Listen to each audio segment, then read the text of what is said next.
Sama sa gipaabot, si Jared Leto ang nidaog sa Best Supporting Actor sa 86th edition sa tinuig nga Academy Awards nga gipahigayon sa Dolby Theater sa Hollywood kagahapon.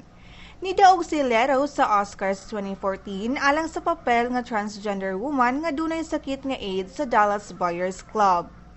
Apan sa Best Supporting Actress, si Jennifer Lawrence kinsa midaog isip Best Actress sa miaging tuig, gipildi karon ni Lupita Nyong'o. Samtang ang Filipino-American nga si Robert Lopez ug ang asawang si Kristen ang nidaog sa Best Original Song alang sa komposisyon nila nga Let It Go, ang theme song sa animated film nga Frozen. Ang Gravity nakakuha og 7 ka awards nga naglakip sa Best Directing. Daog usab ang 12 Years a Slave sa Best Picture ug lain pang 3 ka awards.